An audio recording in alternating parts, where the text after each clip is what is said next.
everybody. I am so glad you're here. It is Business of Design. I'm Kimberley Selden. If you don't know me, I'm a practicing interior designer like you are. And Business of Design grew organically out of my need to run a more successful, more profitable, more soul-satisfying business. And today we're going to do something a little bit different on the podcast. Normally I have these amazing guests who teach us about the systems they use to run their business. But today I'm going to let you step behind the scenes into a live action moment of me and my team doing a Step 10. There are, after all, 9 steps before it. So what you're going to hear is a lot of activity happening in a client's home. The house itself is 3 stories. These are repeat customers. We did their country house a few years back, and this is their city home. They share their home with 2 sets of twins, so it's a busy, dynamic family. They're uber cool people, way cooler than me, so you kind of have to step up your game in that regard. But you're not going to see any of that. What you're going to hear instead are 4 different movers on site, moving furniture and in and out and helping us unpack things and place things. You're going to hear my carpet, my favorite resource for carpets, show up at the house with some big 150-pound carpets for me to consider for my clients. You're going to hear custom mirror installers. You're going to hear our drapery installers, and you're going to hear our art installers. And there's a lot of action going on. So the sound quality is not as great as when I record in the studio. Hang in there, though. Hopefully you get a sense of how exciting, dynamic, scary, terrifying, fantastic Step 10 can be. And of course, remember the goal of Step 10 is to have the clients walk through the door at the end of whatever length of time you've given yourself and have the experience of coming into the home of their dreams. So in our case, we gave ourselves 2 days, which really wasn't enough. In hindsight, I should have given myself 3 days. And in fact, 2 stories are probably okay for 2 days, but 3 stories, you need that extra day because one trade is calling me on the 2nd floor, another trade is calling for me in the basement, and the same thing is happening to my team and the interior designers who work with me. So lots of chaos going on. Listen in. Welcome to the Business of Design podcast with Kimberley Selden. Brought to you by Business of Design, a coaching community for independent designers like you. We all know design matters. At Business of Design, we think designers matter too. Hey, before we jump in, let's talk to the fabulous Cheryl Horn. How are you? I'm doing good. How are you? Everything here is great. And you're going to tell us good news and bad news. High Point is either sold out or we have 1 seat left. And then tell us about what else is coming up for Business of Design this month. Yeah, we have 1 room left for High Point. We're going there with a group April 13th to 15th. So it's sold out really quickly. Everyone got in before Christmas, before the holidays. And now we're in full gear, booking our itinerary and getting all set up for that. So that's coming up again April 13th to 15th. And we've got 1 room left if anyone's interested. And then at the end of this month, we've got on the 24th, our first webinar of 2018. And we're doing group coaching sessions. We're going to do that monthly for the year. We asked everyone what they were interested in doing, and group coaching is what people are looking for from you. So again, that's January 24th. We kick off our first webinar of the year. Bring us your problems. If I can give you an answer that helps you, great. If I don't have the answer, we will seek out the expert advice you need and get back to you because we want to make sure that this is the best year you've ever had in business. So Cheryl, thank you so much. Thanks. We'll talk to you soon. I mentioned that there is a lot that goes into orchestrating a Step 10. There are, of course, 9 other steps, but even just getting Step 10 itself organized is a really big undertaking. So for one thing, you have to have the movers ready to pick up all the items that you've ordered on behalf of your clients. In our case, the home that you're going to be listening in on, that meant a whole bunch of different upholstered pieces of furniture, beautiful case goods, drapery coverings, some light fixtures, tons of artwork, lots and lots of accessories, big heavy carpets, basically a home full of furniture. And that means if you want to begin your time on site at Step 10 fresh. Early one morning, say 9 a.m., you have to arrange for your movers to make all those pickups a day or two before. When I first started experimenting with turnkey solutions, we had the movers pick up goods the day of, and we wanted them to simultaneously pick everything up and be on the job site by noon for our first one. And of course, they didn't get to the job site till 3 o'clock, and the clients were coming home at 6 o'clock. So it was a bit of a disaster, in fact. So I can't emphasize enough how you need to give yourself enough time to make it look smooth and seamless and feel comfortable. So we do arrange for the movers to pick items up a couple of days ahead of time before we need them. We also will direct them to place things on the truck as we need them to come off. So for example, we want some of the big pieces of furniture to come off quickly, but we don't need the accessories to come off right away. We don't need the artwork to come off right away. So we want to get those big pieces of upholstered furniture, for example, in a living room, a couple of sofas, chairs, etc., to come out. So by the time the guys arrive with the carpets that I've pre-selected, I can tell which carpet is the right carpet to go into the room.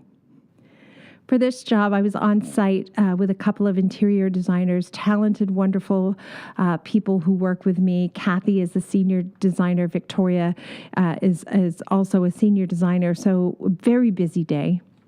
And it was more than a little hectic answering the questions that trades had and trying to tape the interview. So you'll forgive me if it's not a perfectly smooth edited experience, but I do think it's insightful to hear what's happening in the middle of a Step 10. And some people will say like, oh, you've been doing it so long, Kimberly, it's probably so easy for you. I want you to know it's never easy and something always goes wrong. So you are going to hear a problem that turned out to be not solvable before the clients got home. You're going to hear from my art installer, drapery installer, carpet suppliers. I think there was somebody else you're going to hear from as well. If you get a kick out of this episode, a couple of things. First of all, subscribe to us so you don't miss a podcast. I've got great guests coming up from all over North America, Australia, and Europe. So that's exciting. We're also going to be doing some live podcasting in High Point. Some of you are coming to High Point with us for Business of Design, and I'm looking forward to an amazing trip. So that's the first thing. If you love the podcast, make sure you subscribe to us. Whenever you want more information about a podcast, make sure you go to businessofdesign.com because there are show notes. We always call out the takeaways, those tips that are really indispensable that a guest has given our audience. And in this case, there's going to be some pictures of my installers behind the scenes. Speaking of installers behind the scenes, let's jump right in. You're going to first hear from Daniel, who is constantly moving as I try to interview him. His job is to hang all the artwork in the house. Some of it's pretty straightforward. They're probably about 30, 35, 40 pieces. Some of it a little more challenging. What are you doing crawling around on the floor? I'm measuring a circle piece of art. I don't know what you would call it, like a disc. Multiple discs. Multiple discs to place on the wall for a sort of circle collage wall next to a TV. Okay, tell me what you do. Well, first you got to place it on the floor, lay it out, make sure the big boss agrees with everything.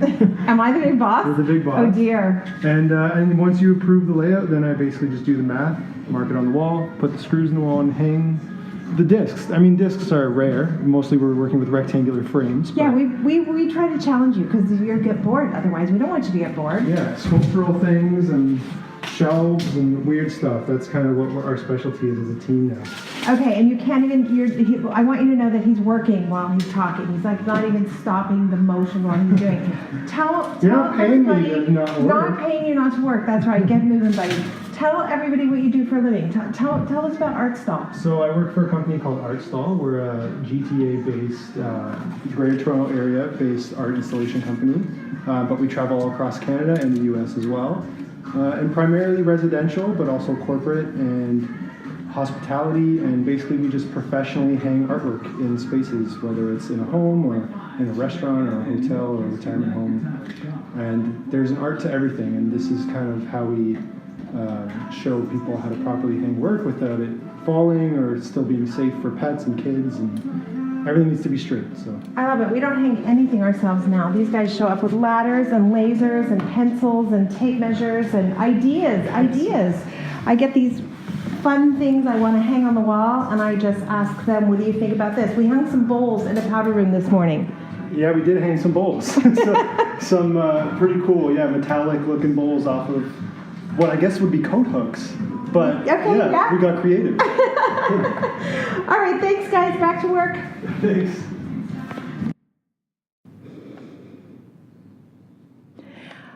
I've learned over the years that clients have a hard time saying yes to an expensive, a $15,000 or $20,000 carpet at the presentation stage.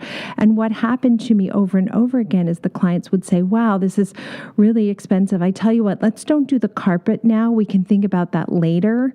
And of course, the room is not finished without the carpet. So I thought, I'm going to try something different, and I'm going to borrow the carpets at Step 10. The clients will not have paid for those carpets yet, but I'm going to borrow them.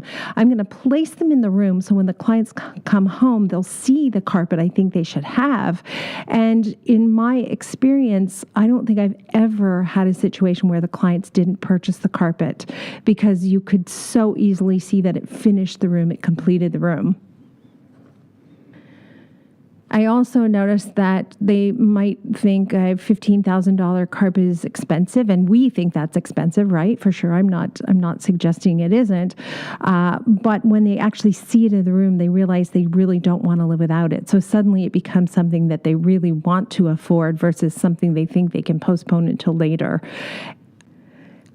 I want to recognize as well that not every project warrants a $20,000 carpet in the room. And, as the designer, that's really your job to figure out the price point the client needs to be in.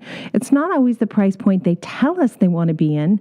There's lots of ways we get clues about the proper price point for clients. But at the end of the day, you trust your gut and you go with your strong recommendation and your opinion that this is exactly what they should do. Okay, so tell me what you're doing here today. Well, I'm presenting 3 options for master bedroom. 2 of them are textural. Obviously, the first and second one, they are custom done in India. The very first one, the colorful one, that's custom done in Nepal. It's part of what we generally do. And they're all hand-knotted, handmade, extremely durable, extremely, in terms of wear and tear, unbelievable. Cleaning-wise, unbelievable. And obviously in terms of knots, if you look at the back, you would see how tiny the knots are. If you feel it, it's so dense, so intricate pattern. If I'm not mistaken, because I'm not good at math, they would at least 150 pounds. Oh my gosh, okay, yeah, they look like they're heavy. And now I have the impossible task of choosing which one I like more. Thank you so much, you guys. My pleasure. Thank you so much for having us. It's a busy day here. So in that clip, you heard David, who works at Weaver's Art under a great friend of mine, Michael Porvikil. And I go to them typically toward the end of steps 8 and 9. And I will pre-select some carpets that I think are going to be perfect for my clients. Most often I'll pick 2 carpets and I want to see them on site. So they'll bring them on site. They'll be able to roll them out and open them up and let me see them with the furniture that I've picked, making it really easy to make a final decision. In this case, there were 3 carpets that I considered for the master bedroom. One I thought was a little bit crazy for sure. One I thought was too safe, and the one that ultimately I end up picking.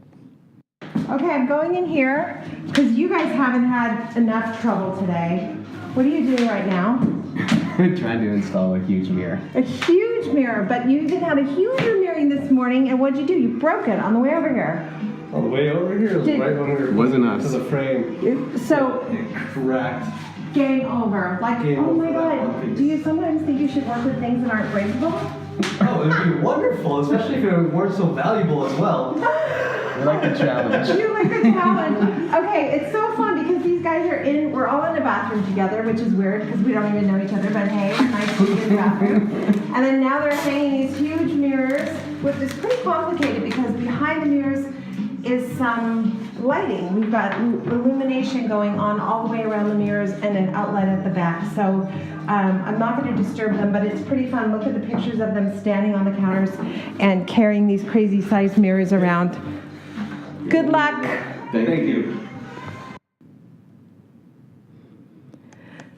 I left feeling optimistic, but before long, I was called back upstairs to the ensuite, and I had to hear about a problem which would inevitably result in us not being able to get the mirrors installed before the big reveal. That's the worst case scenario, isn't it?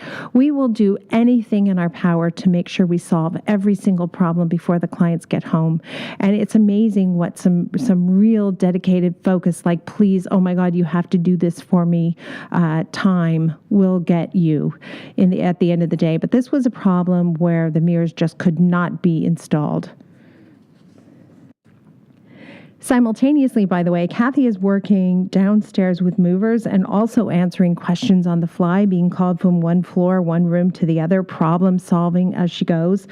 And then she's coming back to me to check in and see where I'm at. So it is a busy day. And I can tell you at the end of this day, I have major shin splints. I can barely walk because I have just been running.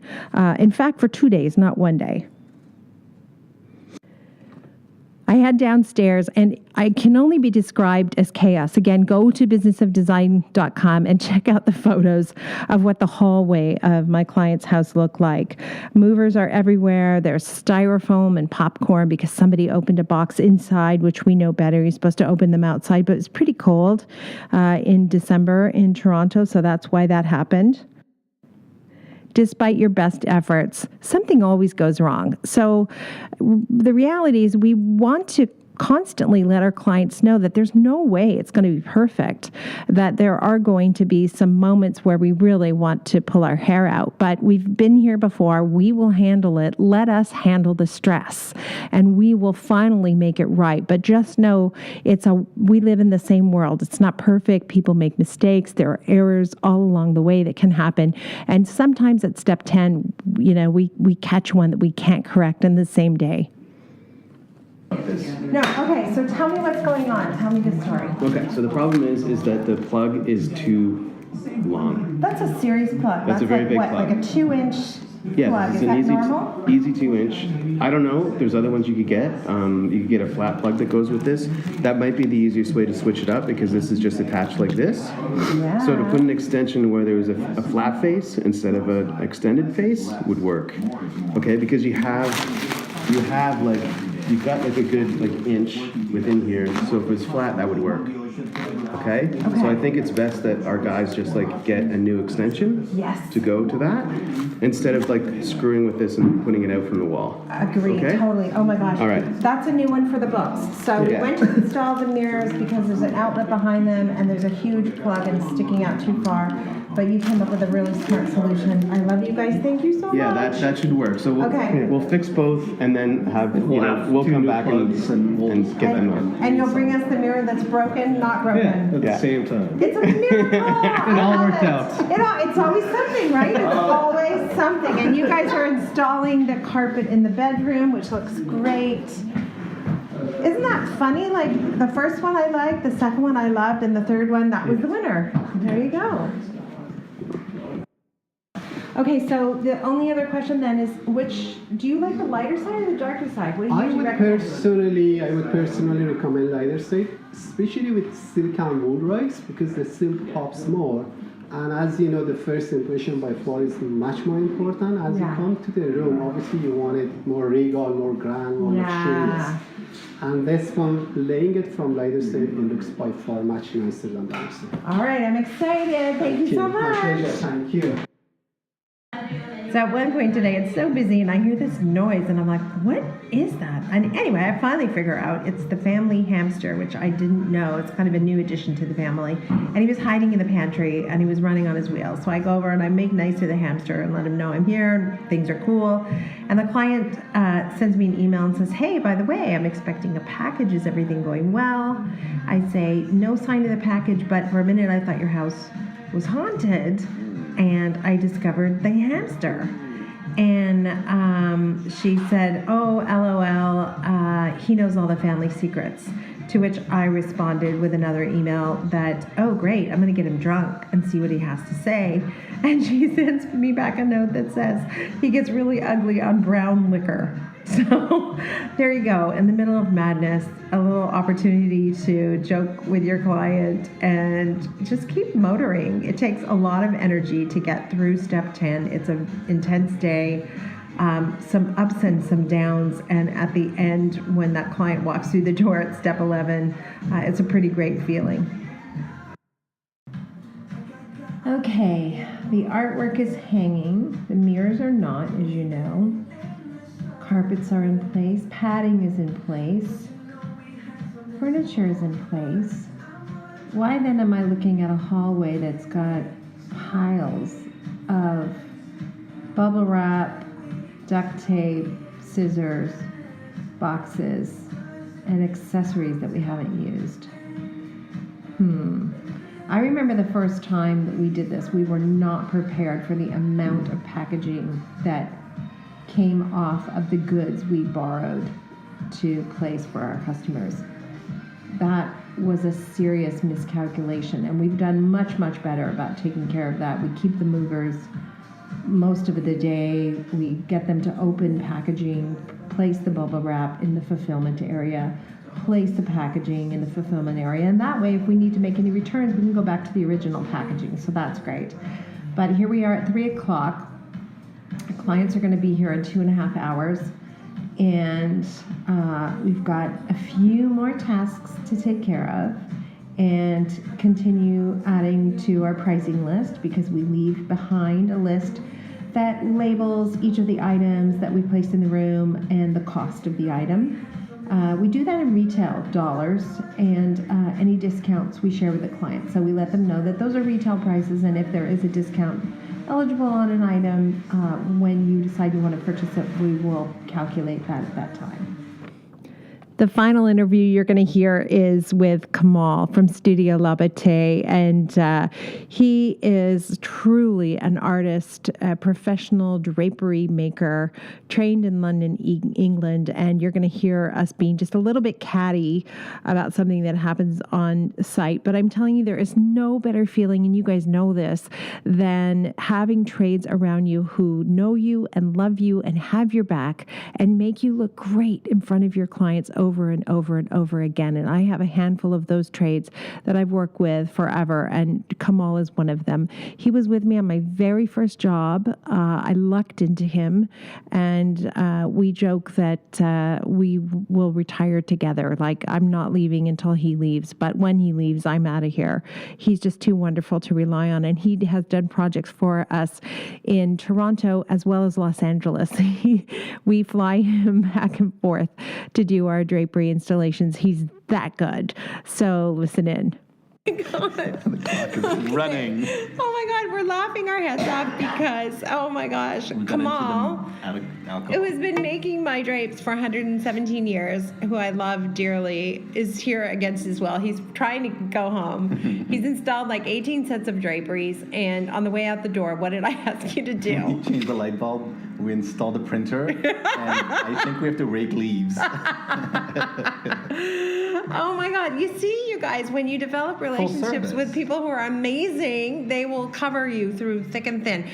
So tell me about this job. It's a typical job for you in many ways, but tell me about this job. There's no typical job. Okay, that's true. And every job we're trying to do things different. You know, we're always talking about things. So here, the curtains aren't, it's not reinventing the wheel, but we did some really nice hardware.